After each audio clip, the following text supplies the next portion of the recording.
De quelle planète vient Sabine de Mars? De la planète Versailles.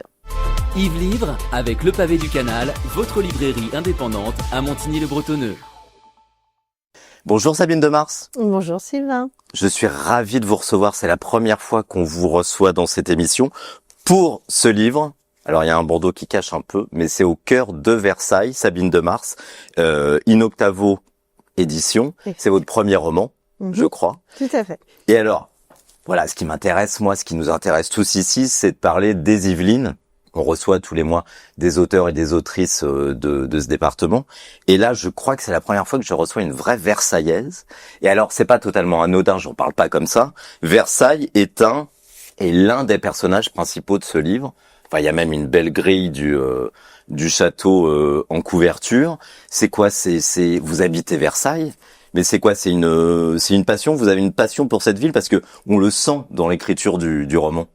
Bah, écoutez, je suis ravie que vous me disiez ça parce que oui, j'ai effectivement nourri une passion pour cette ville, mais dont je ne suis pas originaire. Vous êtes de Chartres.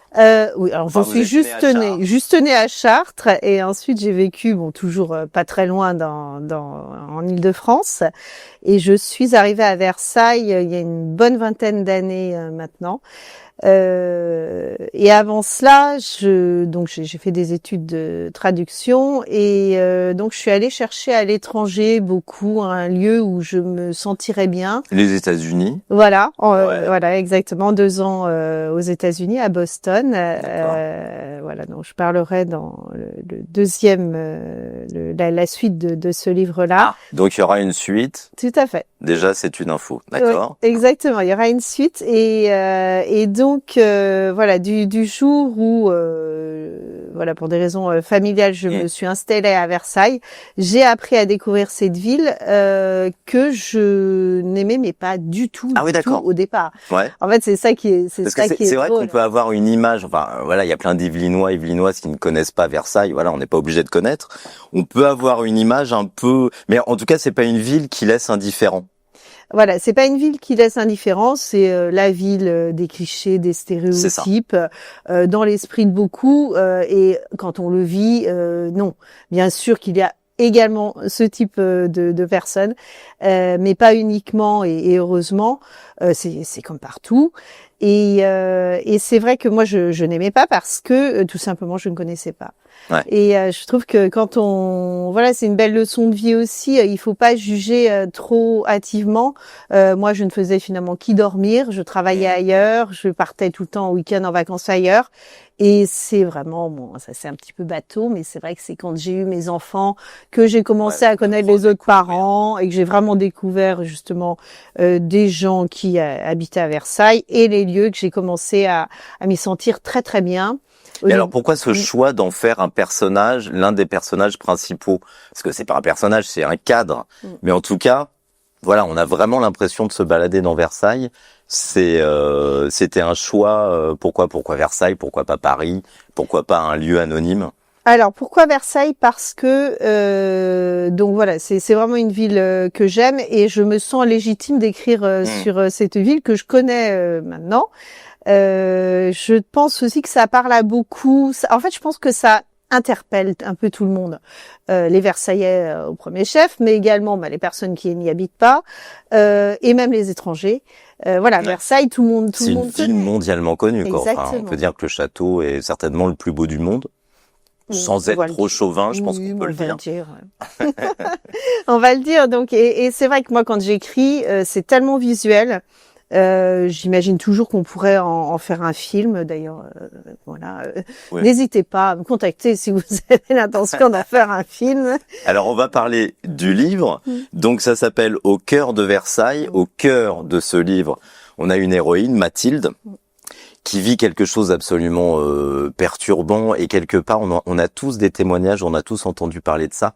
C'est une jeune femme qui s'apprête à se marier et qui est quittée quelques jours, quelques semaines avant le mariage. Ce point de départ-là, vous l'avez vécu dans votre entourage, ou est-ce que ça vient vraiment, c'est de la fiction pure? Quel est le point de départ de ce livre? Alors, ce que j'ai vécu, mais je pense comme tout un chacun, ce sont des ruptures, forcément. Ouais. voilà, qui émanait soit de moi, soit de mon partenaire. Et je pense justement que tout le monde peut se retrouver dans une rupture. Tout le monde, malheureusement, en a vécu une. Et c'est en ça que partir d'une situation vécue personnellement va devenir universelle. Et moi, c'est ce qui m'intéresse. Donc, ce type de situation exacte, non. Heureusement, voilà. Mais oui, bien sûr, oui, des ruptures amoureuses avec des conséquences plus ou moins importantes, forcément, oui.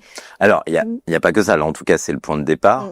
Mais les choses vont plutôt bien se passer par la suite puisque c'est un feel-good book, on peut le dire, sans être, enfin voilà, c'est pas péjoratif cette appellation. C'est un livre qui fait du bien. Quand vous avez commencé à l'écrire, puisque donc Mathilde va aller beaucoup mieux, quand vous avez commencé à l'écrire, vous aviez cette optique-là d'écrire un livre qui fasse du bien, un livre positif, ou quel a été est-ce que vous aviez un plan? Le fait que ce soit positif, oui, d'emblée. D'emblée, c'était mon parti pris parce que moi, quand j'écris, je me fais plaisir en écrivant. C'est un réel plaisir. Voilà, c'est pas, c'est une passion, mais c'est au-delà de la passion, c'est au-delà du besoin. Voilà, c'est tout simplement le plaisir d'écrire. Et je pense que si j'écris quelque chose qui me fait plaisir, les lecteurs vont le ressentir également. Et c'est un peu cliché, mais c'est vrai qu'il y a tellement d'atrocités dans le monde et même à côté de chez soi que je pense que le peu de gens qui lisent encore, c'est triste à dire ça, mais ont parfois envie justement d'une petite parenthèse éthérée et dont ils vont ressortir en étant rassérénés. Voilà. C'est vraiment ce qu'on ressent en lisant votre livre, clairement. Donc Mathilde, voilà, est quittée. Elle vit un moment un petit peu douloureux, un petit peu difficile. Elle retourne chez ses parents. Ça aussi, on a eu plein de témoignages. Enfin, c'est vraiment ancré dans la réalité. Elle retourne chez ses parents qui sont, voilà, pas spécialement, qui n'ont pas de temps à lui consacrer. Elle se consacre par contre à sa grand-mère, qui est hospitalisée. Et là, dans le cadre de cet hôpital, vous avez le chic. Vous avez créé une galerie de portraits de personnages. Il y a l'infirmière Marie-Pierre. Il y a la jeune fille qui a une, on va pas trop en dire pour pas trop dévoiler, mais voilà, qui a une malformation cardiaque. Et tous ces personnages, et puis des petites choses comme les pins, enfin voilà, j'en dis pas plus. Tous ces personnages vont aider Mathilde à sortir la tête de l'eau, et elle aussi va les aider. Donc c'est quelque chose de très solidaire. J'ai vu de la sororité aussi beaucoup dans ce livre. C'est des thématiques qui vous intéressent, c'est ça? Alors, je crois que la sororité est arrivée presque à mon insu. C'est vrai qu'une fois que j'ai eu terminé d'écrire le livre, je me suis rendu compte qu'il y avait quand même beaucoup de personnages féminins. Ouais. Je vous promets qu'il y aura plus d'hommes dans la suite. C'est prévu. Et puis effectivement une entraide pour le coup, je pense que c'est un peu à l'image moi de ce que je connais. Oui, mes amis sont capitales et vice versa. Elles savent qu'elles peuvent compter sur moi et ça oui ça transparaît dans le livre et j'en suis vraiment heureuse.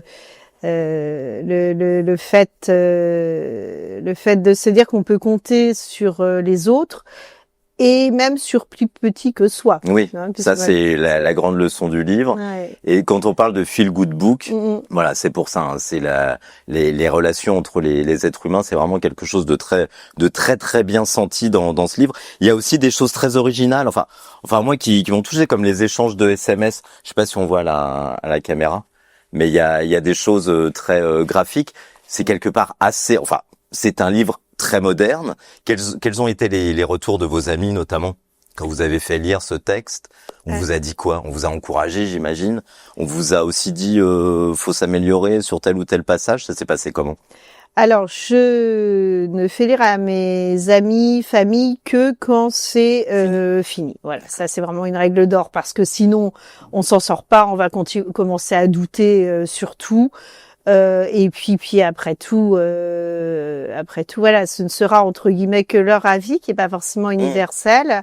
Donc je peux pas commencer, c'est déjà suffisamment compliqué comme entreprise comme ça, à leur demander ce qu'ils en pensent en cours d'écriture, à l'issue bien entendu, avec grand plaisir, ce sont mes premiers lecteurs. Et alors votre réaction, ça a été quoi? Vous aviez peur et finalement vous êtes plutôt contente? Non, j'avais pas peur parce que je savais qu'il y aurait toujours beaucoup de bienveillance dans leurs propos. En revanche, je leur ai demandé d'être vraiment franche, parce que si on vous dit c'est très bien, ça fait plaisir, mais ça vous fait pas avancer. Donc c'est important qu'on vous dise bah tiens, tu vois là ce passage-là, j'ai pas très bien compris.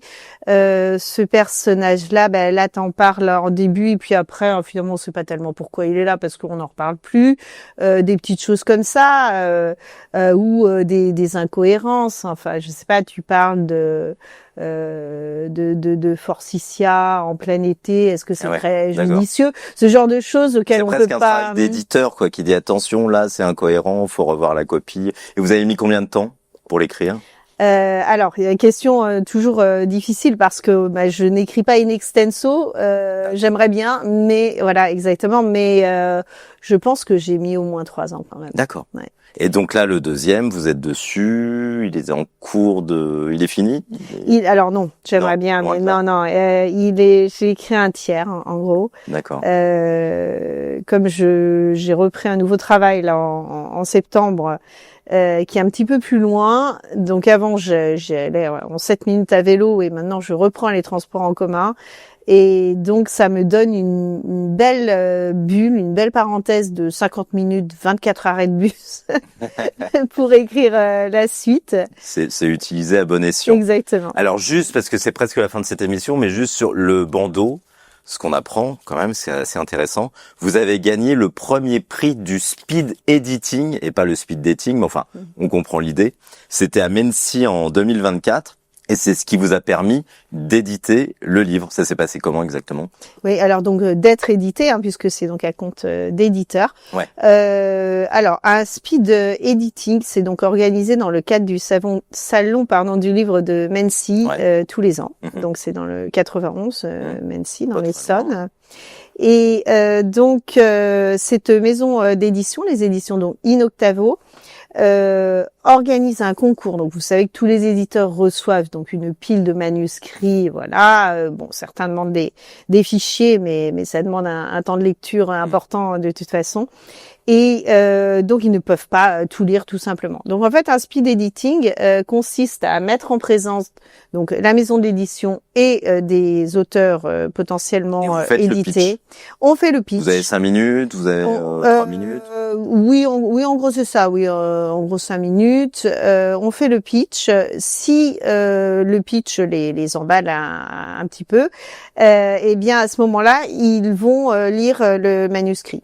Et donc, ça leur permet aussi de faire la rencontre avec l'auteur et de se demander aussi s'il sera à même de bien porter le livre. Voilà, il y a aussi cet aspect peut-être un peu plus commercial en ligne de mire.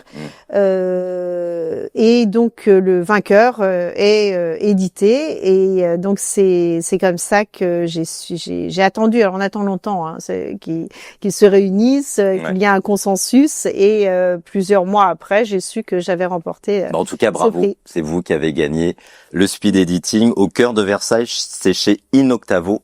Donc, vous pouvez évidemment l'acheter partout et notamment à la librairie Le Pavé du Canal à Montigny-le-Bretonneux. On vous reçoit tous les jours, sauf le dimanche. Merci beaucoup, Sabine Demars, d'avoir accepté cette invitation. Et nous, on se retrouve très vite pour un nouveau numéro d'Yves Livre.